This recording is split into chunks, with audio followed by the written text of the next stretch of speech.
Dr. Marcus Kane adjusted his collar nervously as the diplomatic shuttle descended through Theros' crystalline atmosphere, watching the Valerian moon's surface shimmer like a jewel caught in starlight. The briefing packet in his lap made for grim reading. Queen Lysara of the Valerian Empire was furious, the peace accords hung by a thread, and somehow he'd been selected to help prevent an interstellar war. His specialty was cultural anthropology, not crisis management. Give him ancient artifacts and forgotten languages any day over angry royalty capable of leveling cities with their emotions. Remember, Ambassador Richardson said for the 4th time, his usually immaculate appearance showing signs of strain, Queen Lysara's emotional state directly affects Valerian technology. When she's angry, their ships activate, their defense grids power up, and their bioluminescent architecture goes haywire. Whatever you do, don't make it worse. Dar. Elena Vasquez, the team's xenopsychologist, looked up from her own notes with dark circles under her eyes. The last diplomatic team managed to insult 3 generations of her ancestors in a single sentence. Apparently, calling her efficiently regal translates roughly to adequately shaped for breeding purposes in High Valerian. Marcus winced. How exactly does one accidentally make that mistake? By relying on machine translation instead of cultural context, Captain Torres interjected from the pilot's seat. The Valerians don't separate aesthetic appreciation from emotional recognition. To them, beauty and truth are the same concept. The shuttle cleared the atmosphere, revealing the crystalline spires of the Valerian capital stretching toward the stars like frozen music. But something was wrong with the usually pristine architecture. The towers pulsed with angry red light, their surfaces crackling with energy that made Marcus's teeth ache even through the shuttle's shielding. "She's been like this for 6 hours," Richardson muttered, watching the light show with growing alarm. "The longer she stays angry, the more unstable their technology becomes. 3 of their orbital defense platforms have already powered up without authorization." Elena consulted her scanner with professional concern. Her bio-emotional readings are off the charts. Most Valerians would have collapsed from psychic exhaustion by now, but queens are genetically engineered to channel collective emotional energy. She could maintain this level of fury for days. The shuttle touched down in a landing bay that flickered between colors like a aurora caught in a prism. Valerian guards met them at the airlock, their usually graceful movements sharp with tension. Their leader, a tall figure whose bioluminescent markings pulsed in agitated patterns, gestured curtly toward the palace interior. "Her Majesty awaits," the guard said in accented standard, though their tone suggested they'd rather be announcing an execution than a diplomatic meeting. The palace corridors had transformed into something from a fever dream. Walls that should have been elegant pearl and silver now writhed with crimson energy, while floating crystal formations bobbed overhead like angry storm clouds. The very air hummed with tension that made Marcus's skin prickle. "Fascinating," he murmured, pulling out his cultural recorder.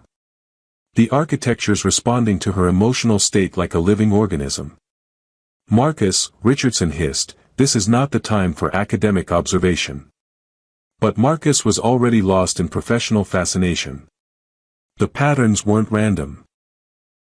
They followed musical structures, emotional harmonics that created a symphony of anger in crystalline form. "Elena, are you recording the bioluminescent frequencies? This could revolutionize our understanding of empathic architecture." "I'm more concerned with not getting vaporized by an angry queen," Elena replied, though she was indeed recording everything. The throne room doors loomed ahead, massive constructs of living crystal that pulsed like a heartbeat. From beyond came a sound that made them all pause, not quite music, not quite screaming, but something that resonated in their bones with the pure essence of royal fury. Captain Torres checked her sidearm reflexively. "Standard diplomatic protocol suggests we should." Her words were drowned out as the doors burst open, revealing a chamber that defied physics and sanity in equal measure. The throne room had become a maelstrom of psychic energy, with crystal formations floating in impossible patterns while walls shifted through every color in the spectrum and several that probably didn't exist in normal space. At the center of it all stood Queen Lysara, and Marcus's breath caught despite the circumstances. She was tall even by Valerian standards, her bioluminescent markings blazing like captured starfire across skin that seemed to absorb and reflect light simultaneously.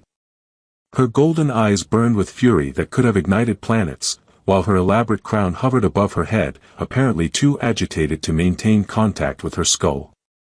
"You dare return to my presence," she roared, her voice creating harmonic distortions that made the crystals sing in response. "After your people's insults, their casual dismissal of sacred protocols, their reduction of our ancient customs to mere efficiency metrics." Ambassador Richardson stepped forward with diplomatic precision, launching into what Marcus recognized as standard apology formation Delta. "Your Majesty, please accept our profound regrets for any cultural misunderstanding. The Earth Alliance values our relationship with the Valerian Empire and seeks only to..." Silence. The Queen's fury reached new heights, causing several floating crystals to shatter mid-air. "Your words are ash, your treaties meaningless. You see only statistics and strategic advantages, never the beauty that gives life meaning." Marcus watched the display with growing understanding. The diplomatic team was approaching this all wrong. They were treating the Queen like a political problem to be solved rather than a person to be understood. Valerian culture valued aesthetic truth above political maneuvering, emotional honesty above strategic calculation. The Queen's rage built to a crescendo that made the air itself vibrate, her bioluminescent patterns creating light shows that would have been beautiful if they weren't quite so terrifying. Marcus realized with sudden clarity that traditional diplomacy wouldn't work here. The Valerians didn't want political solutions, they wanted recognition, understanding, appreciation for who they truly were. "Your Majesty," he said quietly, stepping past the other diplomats. The room fell silent except for the crystalline harmonics still echoing from the walls. Queen Lysara's golden eyes fixed on him with the intensity of solar flares, and Marcus felt the full weight of her emotional presence pressing against his mind like a gentle tsunami of fury and pain. "Who dares interrupt?" she demanded, though her voice carried less venom than curiosity. Marcus met her gaze steadily, ignoring the way reality seemed to bend around her anger. "Someone who sees you," he said simply. The floating crystals paused in their chaotic dance, hanging motionless as if the universe itself was holding its breath. And in that moment of suspended time, Marcus began to understand that some truths could only be spoken in the space between heartbeats, where diplomatic protocol gave way to human recognition. The fragile moment of silence shattered as alarms began wailing throughout the crystalline palace. Captain Torres's comm unit exploded with frantic chatter from the orbital defense platforms, while Ambassador Richardson's face went pale as he processed the incoming reports. "Your Majesty," Richardson began desperately, "our ships are detecting weapons locked from your defense grid. If this escalates..." Queen Lysara's fury reignited with renewed intensity, her bioluminescent markings flaring so brightly that Marcus had to shield his eyes. "You threaten me? In my own palace? After insulting my people, my heritage, my very existence?" The throne room's crystal formations began spinning faster, creating a whirlwind of light and sound that made rational thought nearly impossible. Through the chaos, Marcus caught glimpses of something that made his anthropologist's heart race. Ancient Valerian glyphs appearing and disappearing on the walls, telling a story in languages that predated their current civilization. "Elena," he called over the psychic storm, "are you getting readings on those symbols?" Dr. Vasquez wrestled with her scanner, which was producing readings that seemed to violate several laws of physics. "The bioemotional feedback is off any scale I've ever seen. Marcus, her emotional state is literally affecting quantum fields. The defense platforms aren't responding to attack protocols, they're responding to her pain." Captain Torres received another burst of communication, her expression growing grimmer by the second. 16 Valerian battle cruisers just dropped out of hyperspace. They're not taking aggressive positions, but their weapons are powered. Our fleet commander is requesting permission to activate defensive measures. "No!" Marcus shouted, surprising everyone including himself. "Don't you see? This isn't about military threat. It's about emotional resonance. The ships aren't preparing to attack us, they're trying to protect her. Queen Lysara's golden eyes fixed on Marcus with an intensity that made the air around him shimmer. You speak as though you understand, human.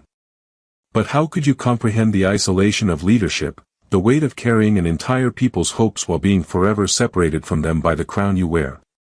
The queen's words carried harmonics that made the crystals weep, literally. Marcus watched in fascination as the floating formations began producing what could only be described as tears of light.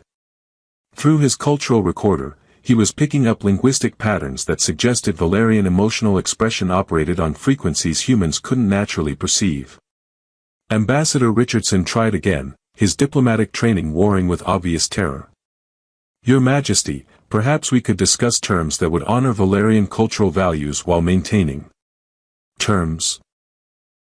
The Queen's laugh was like breaking glass made of starlight. You offer me terms when you cannot even see that I am dying of loneliness while surrounded by subjects who worship my power but fear my presence. Elena's scanner suddenly went silent, its display showing readings that made no scientific sense. Marcus, something's happening to the empathic field. It's not just affecting technology anymore, it's affecting local spacetime. We're detecting temporal fluctuations. Marcus looked around the throne room with new understanding. The chaotic light show, the floating crystals, the harmonic distortions, they weren't random displays of power. They were art, the queen's emotional state expressing itself through the living architecture of her palace. Every pulse of light, every shifted color told part of a story that had been building for decades. Captain Torres, he said urgently, tell our fleet to stand down. All weapons offline, all defensive measures deactivated.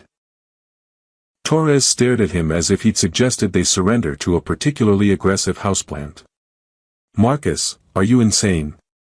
We've got battle cruisers surrounding us and a queen who's apparently having an emotional breakdown that could crack planets. Trust me, Marcus insisted, pulling up his cultural files on his portable display. I've found references to something called the sorrow of queens in pre-imperial Valerian texts.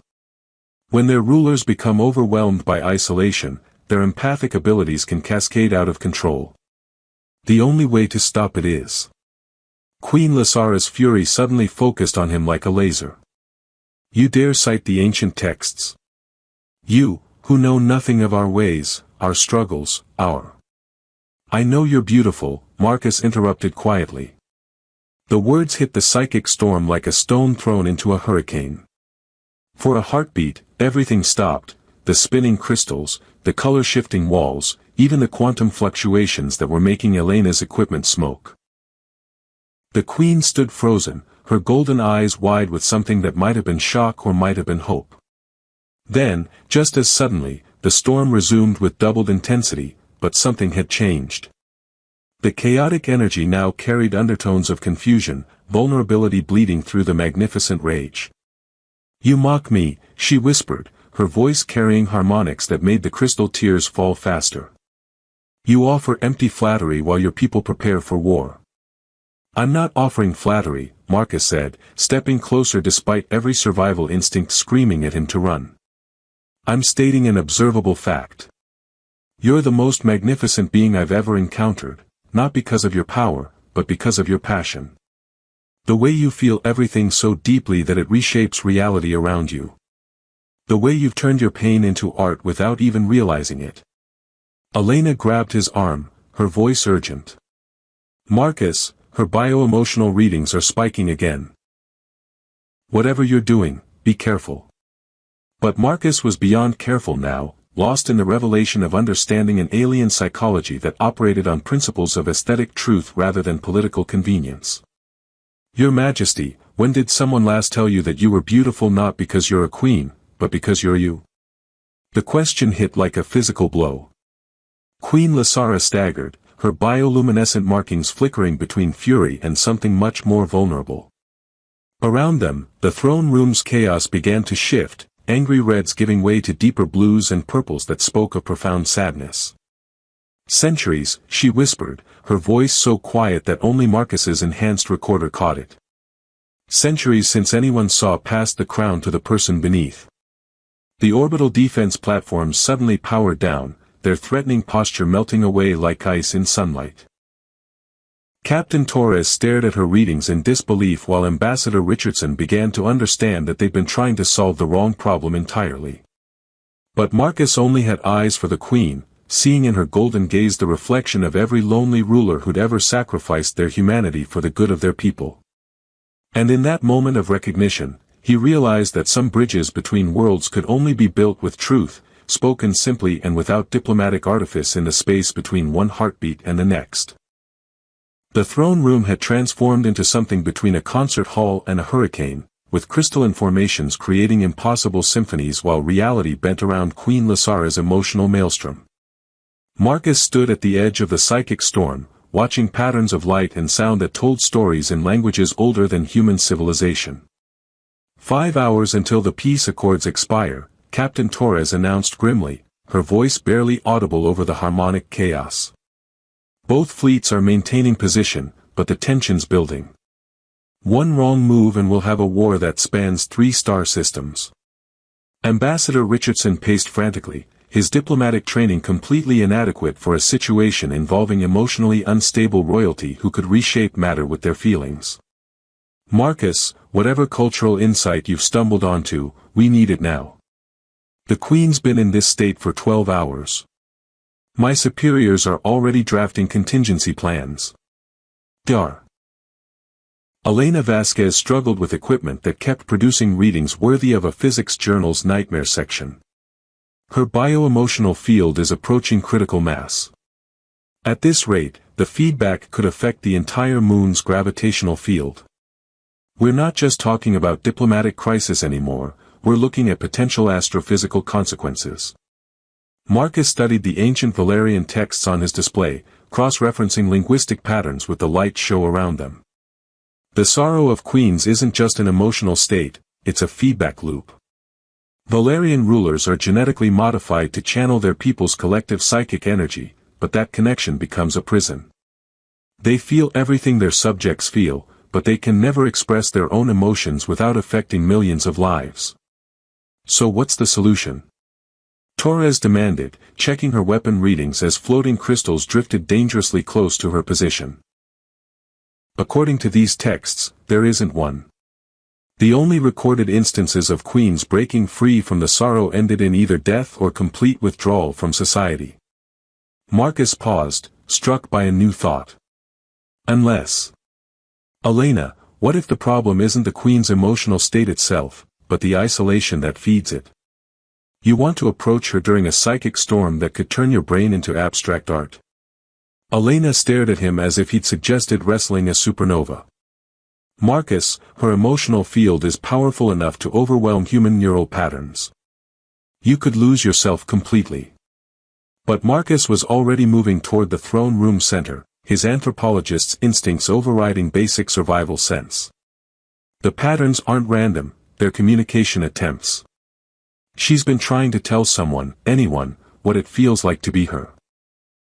Queen Lysara stood at the storm's eye, her bioluminescent markings creating aurora displays that would have been breathtaking if they weren't quite so terrifying. Her golden eyes tracked Marcus's approach with something between warning and desperate hope. Stay back, human, she commanded, though her voice carried undertones of please don't leave. I cannot control the field's effects. You will be lost in the cascade of centuries of suppressed emotion. Marcus kept walking, feeling the psychic pressure build around him like diving into an ocean of liquid starlight. Images flashed through his mind, not his own memories, but hers.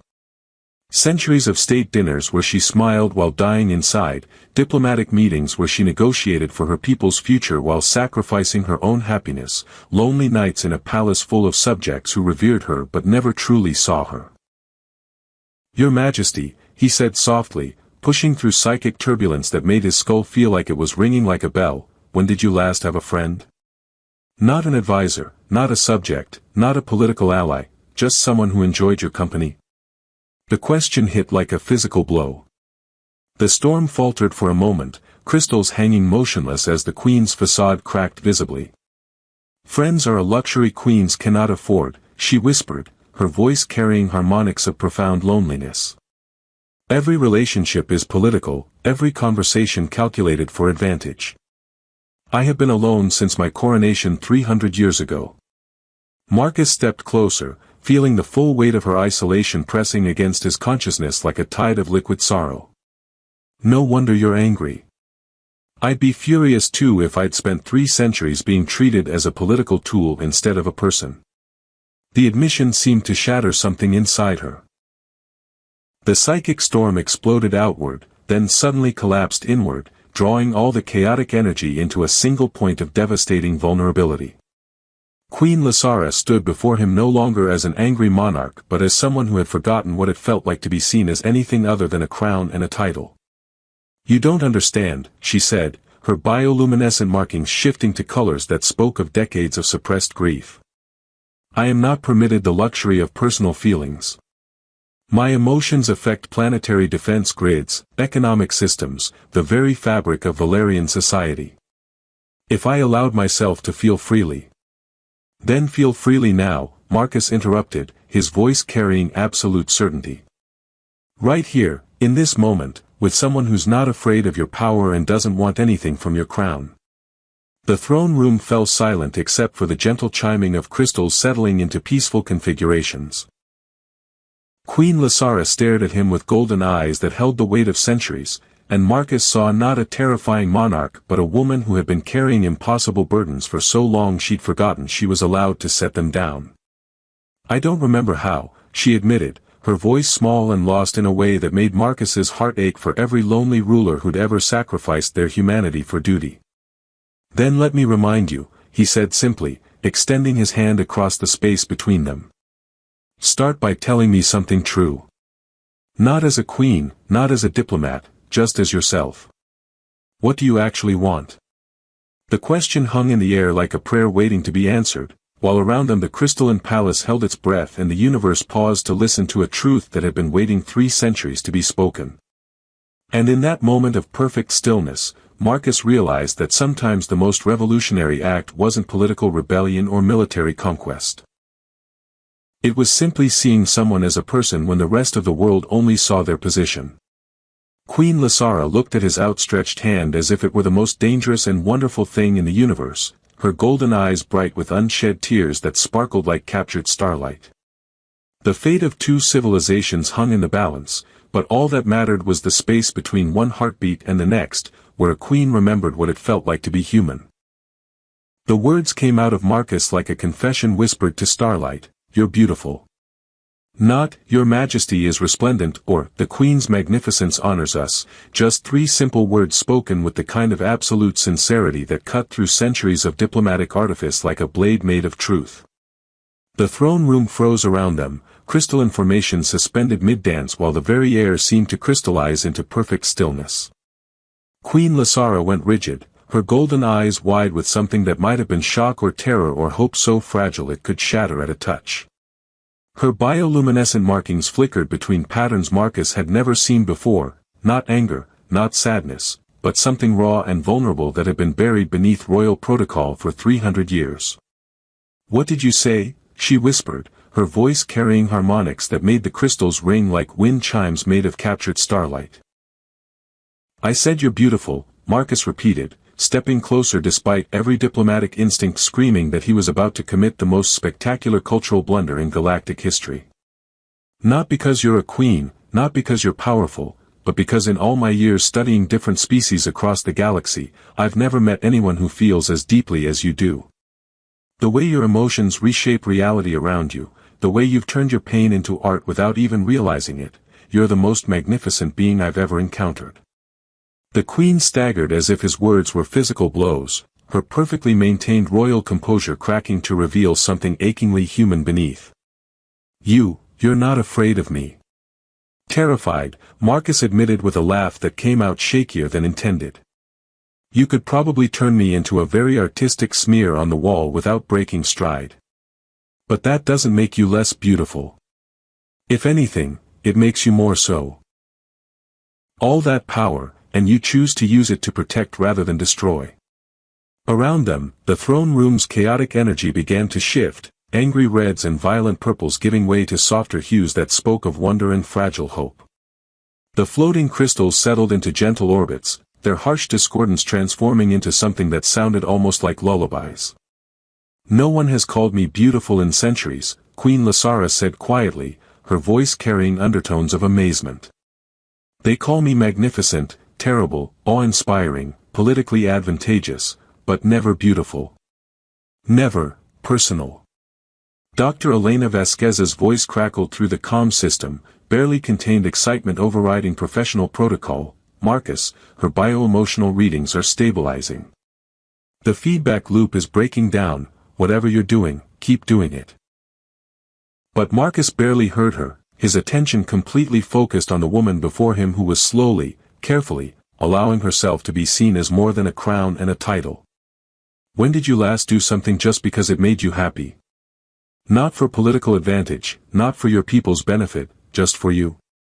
The question seemed to physically pain her. Queen Lasara pressed a hand to her chest, her bioluminescent markings pulsing with colors that spoke of deep, old wounds. I don't remember. Perhaps before my coronation, when I was still Princess Lasara and could walk in the crystal gardens without every step being analyzed for political meaning." "What did you love about the gardens?" "The way the light sang through the formations at sunset," she said immediately, then looked surprised at her own quick answer. "The crystals would create harmonies that existed nowhere else in the universe, music that was born and died in the space of a single breath."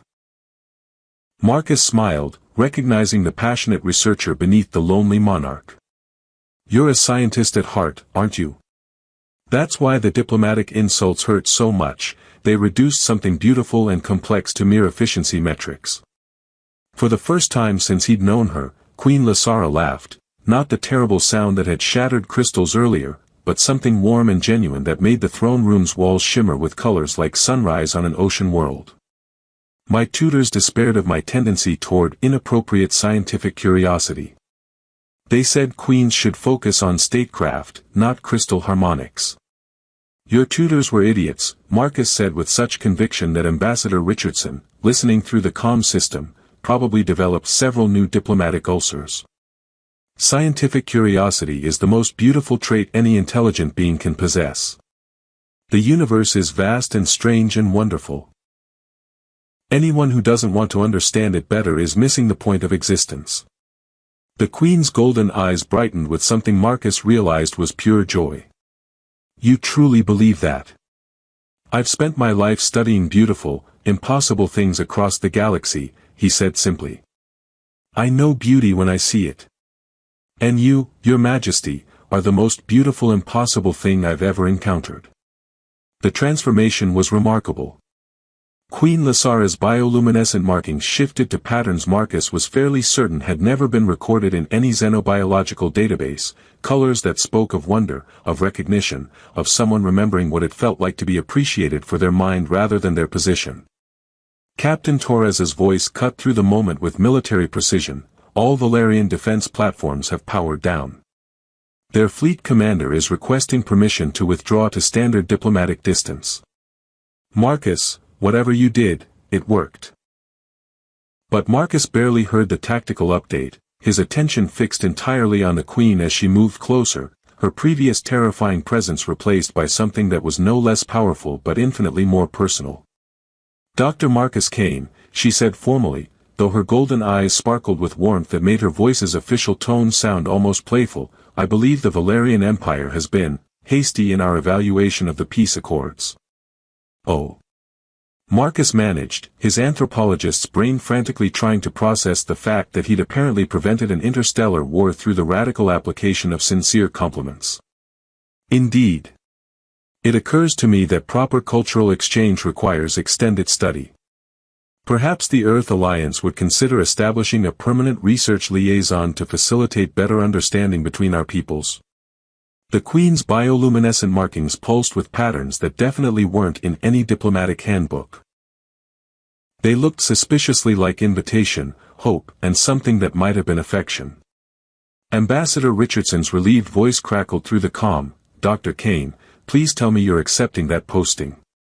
Marcus looked into Queen Lasara's golden eyes, seeing not a terrifying monarch but a brilliant scientist who'd been forced into political isolation, a woman who'd forgotten she was allowed to be herself until someone reminded her that being powerful didn't mean being alone. "Your Majesty," he said with a bow that somehow managed to be both respectful and personal, "I can't think of anything I'd rather study than the most beautiful impossible thing in the universe." The Queen's laugh this time was pure music, creating harmonic resonances that made the Crystal Palace sing with joy. Around them, the throne room settled into patterns of light and sound that spoke of peace, understanding, and the beginning of something that transcended diplomatic necessity to become genuine connection. And in the space between one heartbeat and the next, Marcus realized that sometimes the most important discoveries weren't made in laboratories or ancient ruins, but in the moment when two souls recognized each other across the vast distances of space, species, and loneliness to find something beautiful in the impossible mathematics of the heart.